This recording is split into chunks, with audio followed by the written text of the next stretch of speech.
تمام حضرات ایک مرتبہ عقیدت اور محبت کے ساتھ درود پاک پڑھ لیجئے۔ اللہم صل علی محمد وعلی آل محمد کما صلیت علی ابراہیم وعلی آل ابراہیم انک حمید مجید۔ اللهم بارك على محمد وعلى آل محمد كما باركت على إبراهيم وعلى آل إبراهيم إنك حميد مجيد۔ محترم حضرات، قابل صد احترام معزز سامعین، گزشتہ ایام میں بھی اور گزشتہ جمعۃ المبارک میں بھی ہمارے ملک میں، ہمارے معاشرے میں نبی کریم صلی اللہ علیہ وسلم کی ذات اقدس کے حوالے سے ماہ ربیع الاول کی مناسبت سے پروگرام، اجتماعات اور گفتگو چلتی رہی۔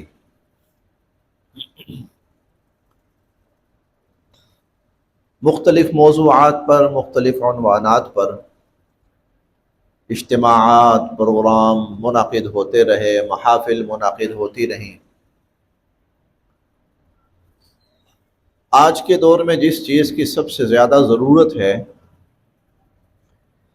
وہ ہے عملی طور پر اسلام کے ساتھ اور نبی کریم صلی اللہ علیہ وسلم کے ساتھ وابستہ ہونا۔ میں یہ جملہ پھر عرض کر رہا ہوں، جس چیز کی ضرورت ہے وہ ہے عملی طور پر اسلام کے ساتھ، نبی کریم صلی اللہ علیہ وسلم کے ساتھ وابستہ ہونا۔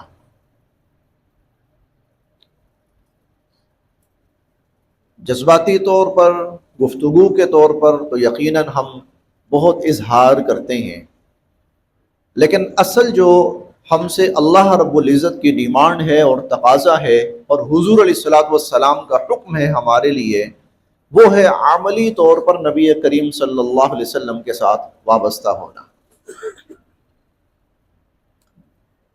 اب عملی طور پر وابستہ کس طرح ہونا ہے، اس کا ایک پہلو میں آج آپ حضرات کے سامنے عرض کرتا ہوں۔ حضور صلی اللہ علیہ وسلم نے زندگی گزارنے کے کچھ طور طریقے وہ ہمارے لیے مقرر فرمائے۔ ان طور طریقوں کو حضور صلی اللہ علیہ وسلم کی سنت کہا جاتا ہے۔ یہ حضور علیہ الصلوۃ والسلام کی سنت ہے، اور سنت کا مطلب کیا ہے؟ حضور علیہ الصلوۃ والسلام کا طریقہ۔ لیکن ابھی ٹھہریے، بات ذرا تھوڑا سا اور سمجھیے۔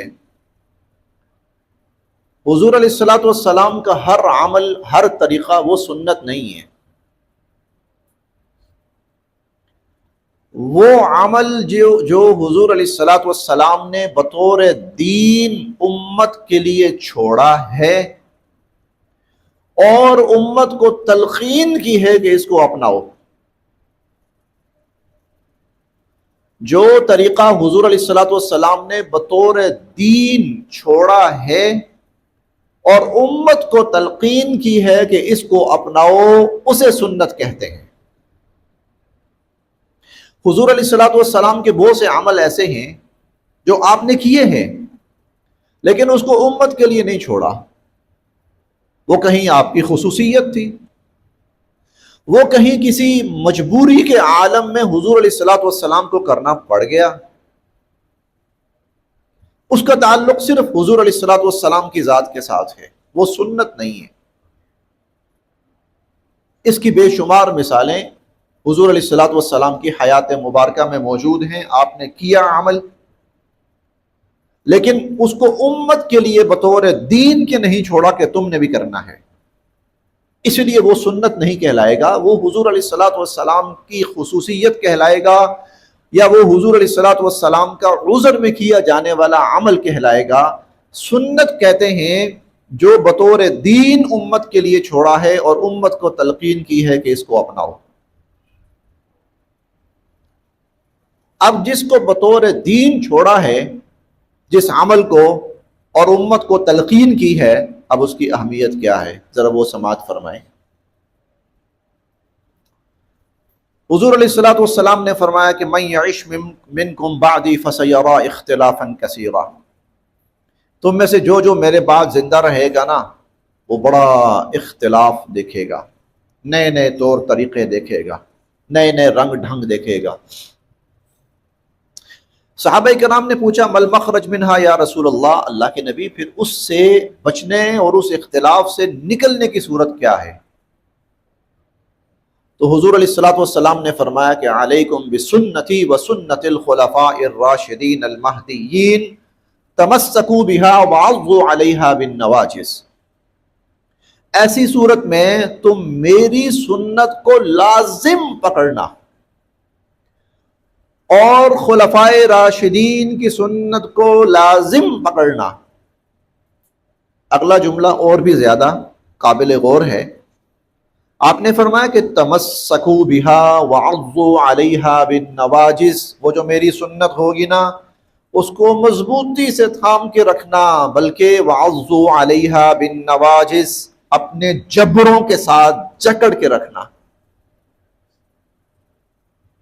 وعضوا علیہا بالنواجذ، اپنے جبڑوں کے ساتھ میری سنت کو جکڑ کے رکھنا، سختی کے ساتھ اس پر قائم رہنا، اس پر کاربند رہنا۔ پھر ایک موقع پر، بلکہ یہ حجۃ الوداع کے موقع پر، حضور علیہ الصلوۃ والسلام نے فرمایا، آپ نے فرمایا ترکت فیکم امرین، اور ایک جگہ فرمایا ترکت فیکم ثقلین، میں تمہارے اندر دو چیزیں چھوڑ کے جا رہا ہوں، بڑی بھاری چیزیں۔ لن تضلوا ما تمسکتم بہما، اس بات کی گارنٹی میں دے رہا ہوں، اگر تم ان دو چیزوں کو تھامے رکھو گے کبھی گمراہ نہیں ہوگے۔ وہ دو چیزیں کیا ہیں؟ فرمایا کتاب اللہ، اللہ کی کتاب ہے، وسنت نبیہ، اور اللہ کے نبی صلی اللہ علیہ وسلم کی سنت ہے۔ سنت کو اس طرح اپنانا ہے، سنت کو اس طرح پکڑنا ہے، سنت کو اس طرح تھامنا ہے، سنت کے ساتھ اس طرح جڑ جانا ہے۔ پھر ابھی آپ کے سامنے خطبے میں حدیث مبارکہ پڑھی گئی، من احب سنتی فقد احبنی، جس نے میری کسی سنت سے محبت کی اس نے مجھ سے محبت کی۔ ومن احبنی کان معی فی الجنہ، اور جس نے مجھ سے محبت کی کل جنت میں میرے ساتھ ہوگا۔ لیکن مجھ سے محبت جس نے کی اس کی شکل کیا ہے، اس محبت کی صورت کیا ہے؟ میری سنت سے محبت کی۔ اور محبت کا مطلب کیا ہے؟ اس کو اپنایا، اس کو تھاما، اس کے ساتھ جڑا۔ تو ابھی تک جو بات میں عرض کر چکا ہوں وہ یہ ہے کہ ضرورت کس چیز کی ہے کہ حضور علیہ الصلوۃ والسلام کے ساتھ عملی طور پہ جوڑا جائے، اور عملی طور پر جڑنے کی ایک صورت یہ ہے کہ حضور علیہ الصلوۃ والسلام کی سنتوں کو اپنایا جائے، اور ان سنتوں کے بارے میں حضور علیہ الصلوۃ والسلام نے جو تلقین فرمائی، جو تاکید فرمائی، بلکہ جو اصرار فرمایا، وہ آپ کے سامنے عرض کر چکا ہوں۔ اب تھوڑا سا اس سے آگے بڑھتے ہیں۔ میں آپ حضرات کے سامنے حضور علیہ الصلوۃ والسلام کی کچھ سنتیں رکھتا ہوں، اگر تو ہم نے اپنائی ہوئی ہیں تو بہت ہی اچھا ہے، اس سے اچھی بات کوئی نہیں ہے، اور اگر وہ سنتیں ہم نے نہیں اپنائی ہیں تو پھر ہم ان کو اپنائیں، تاکہ عملی طور پر نبی صلی اللہ علیہ وسلم کے ساتھ ہم جڑیں، محض زبانی کلامی نہیں، نعرہ، جذبات، گفتگو نہیں، عمل۔ حضور علیہ الصلوۃ والسلام کی سنتوں میں سے ایک سنت ہے نکاح۔ خود آپ نے فرمایا النکاح من سنتی، نکاح میری سنت ہے۔ اور پھر یہ بھی فرمایا، یہ جملہ تو بہت ہی قابل توجہ ہے، من رغب عن سنتی فلیس منی، جو میری اس سنت کو نہیں اپناتا وہ اس سے منہ موڑتا ہے، اعراض کرتا ہے، نظر انداز کرتا ہے، بھاگتا ہے اس سے، فلیس منی، فلیس منی، وہ اپنا تعلق میرے ساتھ جوڑنے کے دعوے نہ کرے، وہ مجھ سے نہیں ہے، اس کا طرز عمل، اس کا مجھ سے کوئی تعلق نہیں ہے، اس کا طرز زندگی، اس کا مجھ سے کوئی لینا دینا نہیں ہے، فلیس منی۔ نکاح حضور علیہ الصلوۃ والسلام کی سنت مبارکہ ہے، بلکہ یہ صرف حضور علیہ الصلوۃ والسلام کی سنت مبارکہ نہیں ہے، بلکہ یہ 1.25 انبیاء علیہ السلام کی سنت مبارکہ ہے۔ اسی لیے ایک جگہ حضور علیہ الصلوۃ والسلام خود فرماتے ہیں، اربع من سنن المرسلین، 4 چیزیں وہ ہیں جو نبیوں کی، رسولوں کی سنت ہیں۔ ان میں سے آپ نے فرمایا ایک النکاح، نکاح بھی ہے، یہ انبیاء علیہ السلام کی سنت ہے۔ اسی لیے آپ دیکھیں، یہودی مذہب ہو، عیسائی مذہب ہو، ہندو مذہب ہو، سکھ مذہب ہو یا اور بھی کوئی مذہب، آپ کو وہاں پر جو نکاح نظر آئے گا، طریقہ کوئی بھی ہو، طریقہ کوئی بھی ہو، آپ کو جو نکاح نظر آئے گا وہ مذہبی عمل کے طور پہ نظر آئے گا، محض دنیاوی رسم کے طور پہ نظر نہیں آئے گا۔ آپ عیسائی مذہب میں چلے جائیں، نکاح ہوگا، نکاح کہاں پہ ہوگا؟ ان کی زیادہ تر پریورٹی جو ہوتی ہے وہ چرچ میں ہوگا۔ چرچ کیا ہے؟ ان کی مذہبی جگہ، ان کی عبادت گاہ۔ کون پڑھائے گا؟ پادری۔ پادری کون ہے؟ مذہبی رہنما۔ آپ ہندو مذہب میں چلے جائیں، نکاح کون پڑھائے گا؟ پنڈت پڑھائے گا۔ پنڈت کون ہے؟ مذہبی رہنما۔ یہودی مذہب میں چلے جائیں، آپ کو ایسا ہی نظر آئے گا۔ تو نکاح صرف حضور علیہ الصلوۃ والسلام کی سنت نہیں ہے، بلکہ یہ 1.25 انبیاء علیہ السلام کی سنت ہے۔ اسی لیے کسی نہ کسی رنگ کے اندر یہ طریقہ پوری دنیا کے مذاہب کے اندر موجود ہے، رائج ہے۔ حتیٰ کہ جو کسی دین کے پیروکار نہیں بھی ہیں، یا کسی مذہب کے یا کسی نبی کے پیروکار نہیں بھی ہیں نا، وہ بھی نکاح کرتے ہیں، وہ بھی بطور نکاح۔ ہاں، گمراہی الگ چیز ہے، گمراہی الگ چیز ہے۔ گمراہی کا مطلب کیا ہے؟ کوئی شخص راہ راست سے بھٹک جائے اور وہ اپنے طریقے پر کوئی اور طریقہ رائج کرے، وہ ایک الگ بات ہے۔ لیکن مذاہب آپ کو جتنے بھی نظر آئیں گے، وہ سب کے سب نکاح کو ایک مذہبی عمل کے طور پر لیتے ہیں اور اس کو مذہبی طریقے پر ہی انجام دیتے ہیں۔ تو حضور علیہ الصلوۃ والسلام نے فرمایا میری سنت ہے، من رغب عن سنتی، جس نے میری سنت سے منہ موڑا، فلیس منی، اس کا مجھ سے کوئی تعلق نہیں ہے۔ ایک محفل میں صحابہ کرام تشریف فرما تھے، حضور علیہ الصلوۃ والسلام نے صحابہ کرام کے سامنے کہا، آپ نے فرمایا نکاح کرو، فَإِنَّهُ أَغَضُّ لِلْبَصَرِ وَأَحْسَنُ لِلْفَرْجِ۔ اور ایک جگہ یہ بھی فرمایا کہ مَنِ اسْتَطَاعَ مِنْكُمْ الْبَاءَةَ فَلْيَتَزَوَّجْ، تم میں سے جو بھی نکاح کر سکتا ہے نا، فَلْيَتَزَوَّجْ، تو وہ نکاح کرے۔ فَإِنَّهُ أَغَضُّ لِلْبَصَرِ وَأَحْسَنُ لِلْفَرْجِ، کیوں؟ اس سے نگاہ بھی محفوظ ہو جاتی ہے اور اس سے عزت و آبرو بھی محفوظ ہو جاتی ہے۔ حضرت عبداللہ ابن مسعود کہتے ہیں رضی اللہ تعالی عنہ، کہتے ہیں میں موجود تھا اور میرے سامنے حضور علیہ الصلوۃ والسلام نے یہ بات کی، میں نے نظر دوڑائی تو دیکھا جتنے لوگ بیٹھے تھے سب شادی شدہ، کنوارا میں ہی بیٹھا ہوا تھا۔ کہتے ہیں میں سمجھ گیا کہ حضور علیہ الصلوۃ والسلام کا یہ فرمان میرے لیے، کیونکہ باقیوں نے تو کیا ہوا ہے۔ تو میں سمجھ گیا، نام نہیں لیا آپ نے، لیکن میں سمجھ گیا کہ یہ گفتگو کا رخ میری طرف ہے اور یہ بات حضور علیہ الصلوۃ والسلام نے میرے لیے کہی ہے۔ اگلی بات سنیے، حضرت عبداللہ ابن مسعود کہتے ہیں اس دن کی رات نہیں آنے پائی، اس سے پہلے ہی میں نکاح کر چکا تھا۔ اس کی رات نہیں آنے پائی، میں اس سے پہلے ہی نکاح کر چکا تھا۔ حضرت عمر رضی اللہ تعالیٰ عنہ نے ایک بندے سے پوچھا، نوجوان تھا، اسے پوچھا ہاں بھائی تمہارا نکاح ہوا ہے، نکاح کیا تم نے، شادی شدہ ہو؟ کہنے لگا نہیں جی میں نے نکاح نہیں کیا۔ کہنے لگے دو ہی باتیں ہیں، یا تو عاجز ہے یا تو فاسق ہے۔ عاجز کی تفصیل میں بیان نہیں کرتا، آپ خود سمجھ آئیے۔ عاجز کی تفصیل میں یعنی تو جسمانی طور پر ناکارہ ہے اور تو اس لیے نکاح تو نے نہیں کیا، یا پھر تو فاسق ہے، اور فاسق کا مطلب یہ ہے کہ تو بے حیائی کو پسند کرتا ہے اور غلط راستوں پہ چلنا چاہتا ہے، اس لیے تو نے نکاح نہیں کیا۔ تو اسلام کا حکم تو یہ ہے کہ نکاح کرو، اور یہ انبیاء علیہم السلام کی سنت ہے، نبی علیہ الصلوۃ والسلام کی سنت ہے۔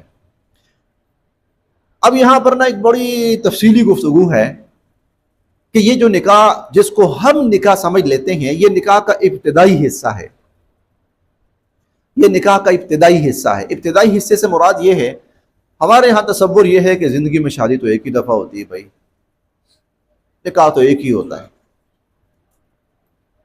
یہ ہمارے ہاں ایسا تصور ہے۔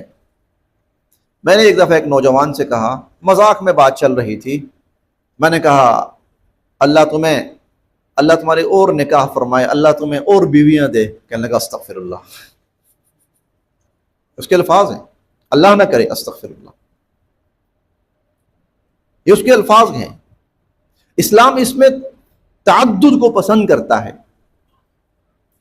نکاح یہ نہیں کہ ایک دفعہ کر لیا بس ختم، نہیں، مرد کے لیے یہ ہے وہ پوری زندگی میں ایک وقت میں 4 بیویاں رکھ سکتا ہے، 5ویں نہ ہونے پائے ایک وقت میں، لیکن اگر ان 4 میں سے کسی ایک کا انتقال بھی ہو جاتا ہے، 3 رہ جاتی ہیں، تو 4تھی پھر کر سکتا ہے، اور ان میں سے 2 اگر اس کے نکاح میں نہیں رہتی تو وہ مزید نکاح کر سکتا ہے۔ اس طرح صحابہ کرام رضوان اللہ علیہم اجمعین نے کئی نکاح فرمائے ہیں، اور اسلام کا جو اصل نکاح کے اندر اصل حکم ہے، جو اصل بلکہ منشا ہے، وہ کثرت ہے، تعدد اور کثرت۔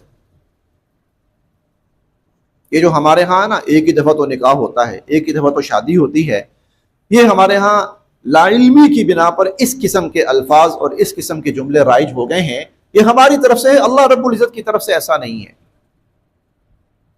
اسی لیے قرآن کریم میں جہاں نکاح کا حکم آیا، اللہ تعالیٰ فرماتے ہیں، یہ میں نہیں کہہ رہا، یہ قرآن کریم موجود ہیں، آپ اٹھا کر دیکھ سکتے ہیں۔ اللہ تعالیٰ فرماتے ہیں فَانْكِحُوا مَا طَابَ لَكُم مِّنَ النِّسَاءِ، بھئی اگر تمہیں کوئی خاتون پسند ہے، خواتین بلکہ پسند ہیں، اور تم ان سے نکاح کرنا چاہتے ہو تو کرو۔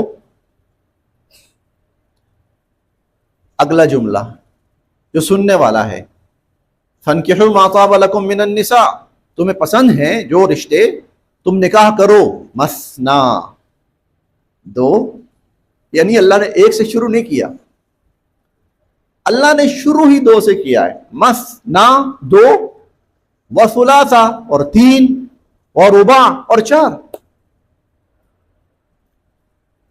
ایک کو اللہ نے ابھی کاؤنٹ ہی نہیں کیا، مثنا 2، وثلاثا 3، اور رباع 4۔ پھر اللہ فرماتے ہیں وَإِنْ خِفْتُمْ أَلَّا تَعْدِلُوا، اگر تمہیں یہ اندیشہ، ڈر اور خوف ہو کہ اگر میں زیادہ کروں گا تو ہو سکتا ہے میں انصاف قائم نہ کر پاؤں، فواحدہ، تو پھر مجبوری ہے تو چلو پھر ایک پہ اکتفا کر لو، پھر مجبوری ہے تو ایک پر اکتفا کر لو، ورنہ 2، 3، 4۔ تو اسلام کی جو اصل منشا ہے، جو اصل اسلام کا مزاج ہے، وہ ہے تعدد اور وہ ہے کثرت، 2، 3۔ حکم نہیں ہے کہ ضرور کرنے ہیں، حکم نہیں ہے، لیکن خواہش یہ ہے، منشا یہ ہے، چاہت یہ ہے کہ زیادہ ہو۔ ایک شخص 2 کر سکتا ہے، کرنا چاہتا ہے، بڑی اچھی بات ہے۔ اب یہاں پر اللہ تعالیٰ کہنا کیا چاہتے ہیں، جو بات کہنا چاہتے ہیں نا، وہ میں سمجھانے کی کوشش کرتا ہوں، آپ سمجھیے ذرا۔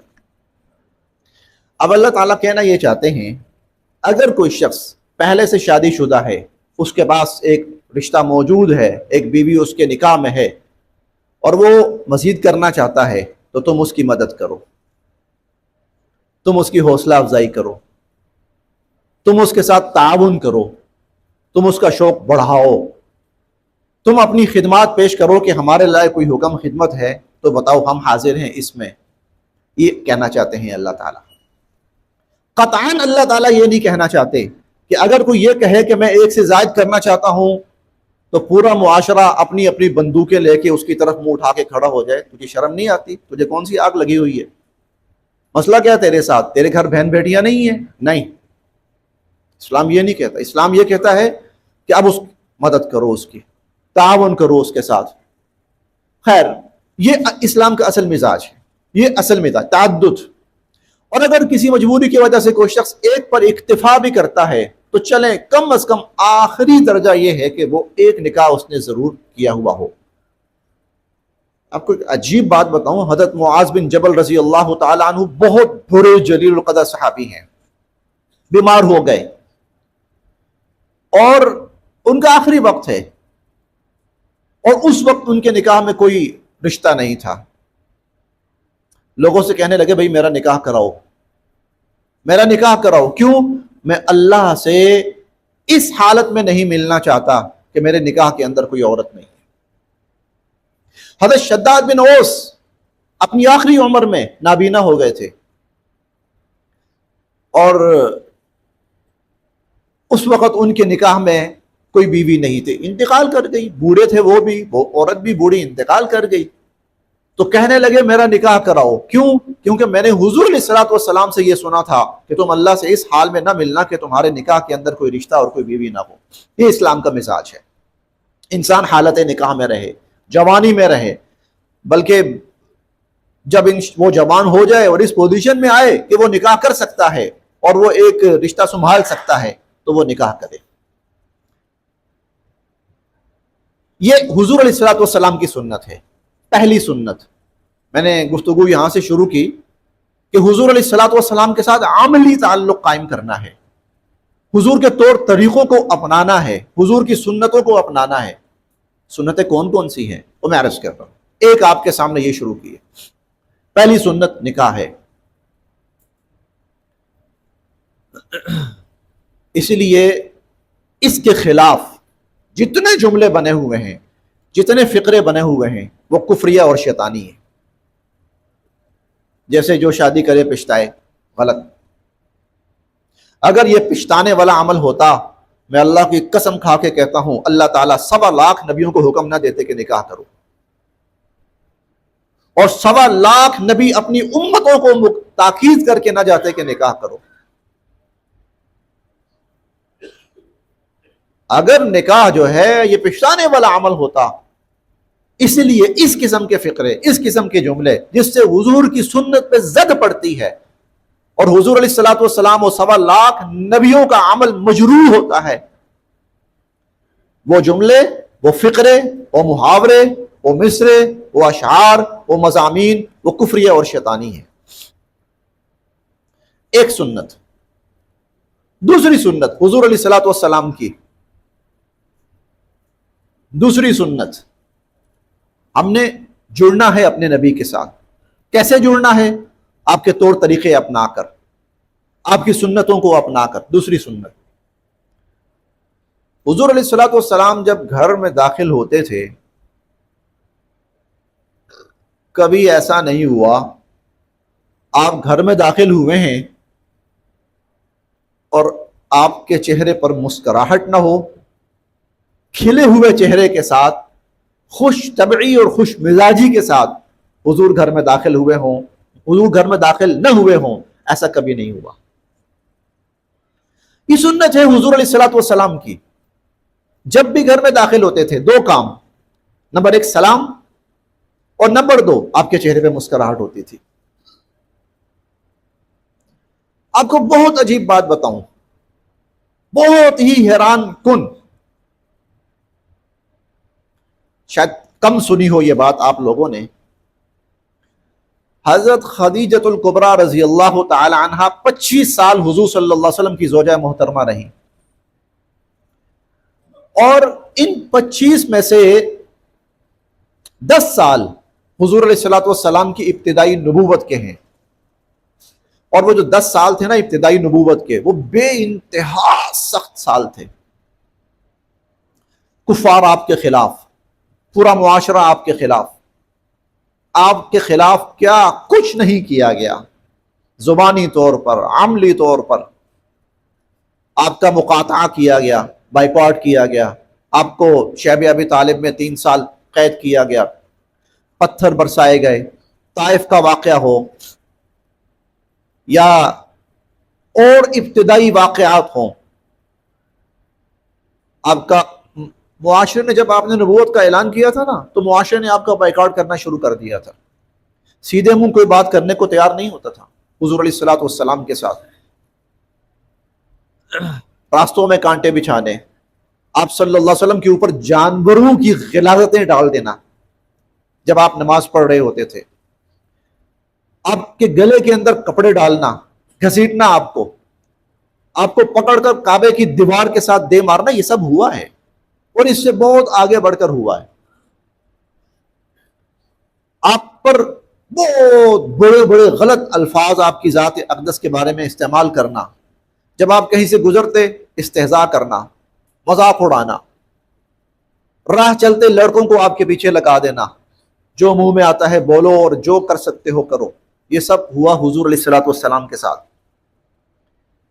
یہ سب کچھ ہونے کے باوجود جب حضور علیہ الصلوۃ والسلام گھر میں آتے تھے، چہرے پہ مسکراہٹ۔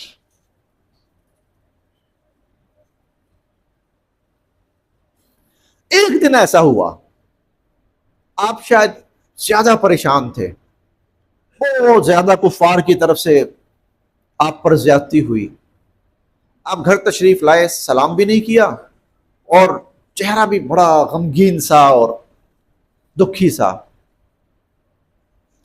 حضرت خدیجہ نے دیکھا، بڑی جہان دیدہ خاتون تھی، بہت ہی زیادہ جہان دیدہ خاتون تھی، انہوں نے دیکھا یہ ایسا ہوا نہیں کبھی، آپ گھر میں آئے ہوں، چہرے پہ مسکراہٹ نہیں ہے، سلام نہیں کیا، ایسا ہوا نہیں، ایسا نہیں ہوا، یہ کیا ہے؟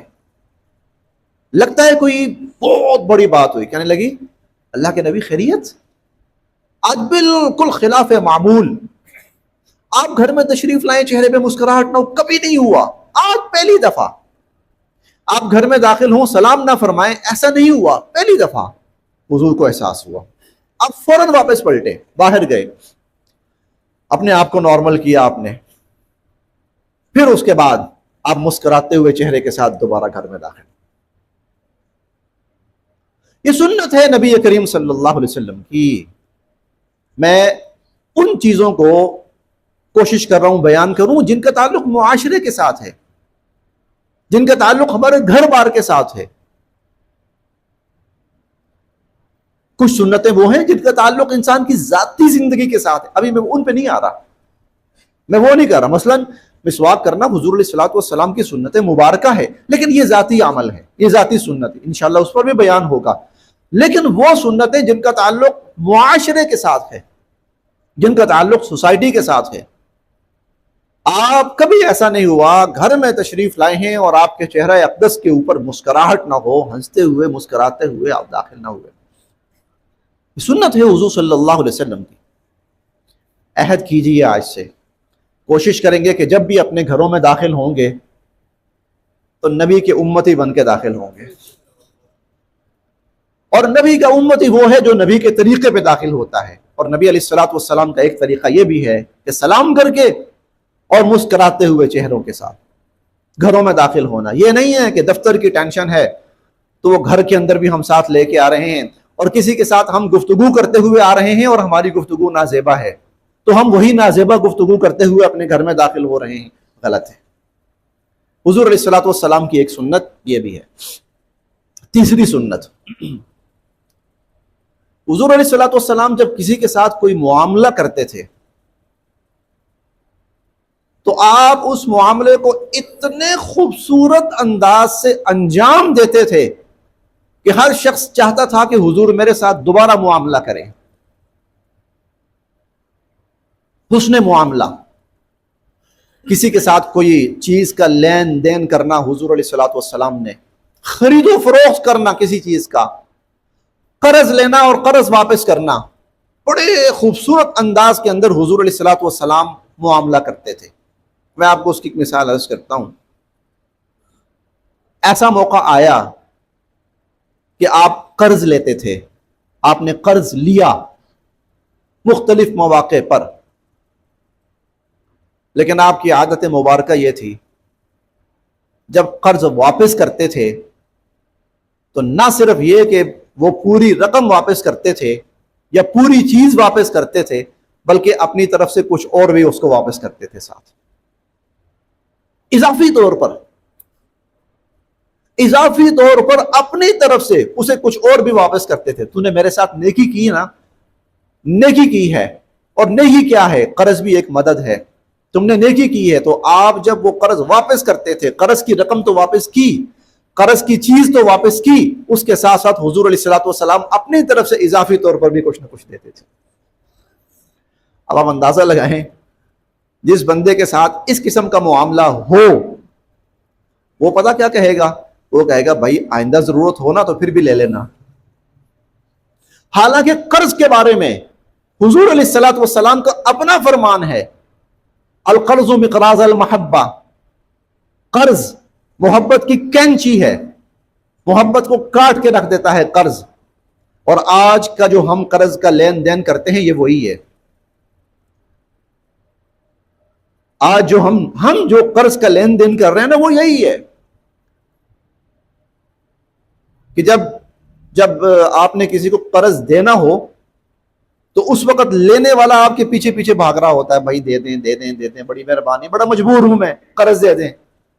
اور جب آپ نے دے دیا، اب جب واپس لینا ہے نا تو آپ اس کے پیچھے پیچھے بھاگ رہے ہیں، بھائی تیری مہربانی واپس کر دے۔ دے کر، قرض دے کر بھائیوں میں دشمنی پڑی ہے، دوستوں کی دوستیاں ختم ہوئی ہیں، اور حضور علیہ الصلوۃ والسلام نے فرمایا تھا کہ قرض محبت کی کینچی ہے۔ محبت کرنے والوں کے درمیان بھی قرض آ جائے تو کئی دفعہ وہ قرض جو ہے وہ محبت کو توڑ کے رکھ دیتا ہے۔ لیکن جو جملہ میں عرض کرنے لگا ہوں، اگر حسن معاملہ حضور کی طرح کریں تو اللہ کی قسم قرض محبت کی کینچی نہیں بنے گی، بلکہ قرض محبت کی گرہ بن جائے گی اور مضبوط کرے گی۔ یہ حضور علیہ الصلوۃ والسلام کا حسن معاملہ، یہ سنت ہے، یہ سنت ہے، یہ وہ طریقے ہیں جو حضور علیہ الصلوۃ والسلام نے میرے اور آپ کے لیے چھوڑے ہیں۔ میں 3 باتیں عرض کر چکا ہوں، ایک نکاح، ایک جب گھر میں داخل ہونا ہے حضور علیہ الصلوۃ والسلام کی سنت، اور ایک جب کسی کے ساتھ معاملہ کرنا ہے تو اس میں حضور علیہ الصلوۃ والسلام کا طریقہ۔ چوتھی چیز، سنت حضور علیہ الصلوۃ والسلام کی، آپ نے خواتین کے بارے میں بڑی ہی پیاری نصیحتیں ہمیں فرمائی اور بہت ہی خوبصورت طرز عمل ہمارے لیے چھوڑا۔ ایک تو ہے آپ کا اپنی ازواج مطہرات کے ساتھ سلوک، ایک آپ کا اپنی ازواج مطہرات کے ساتھ سلوک، وہ ایک الگ ہے، ابھی میں اس پہ بات نہیں کر رہا۔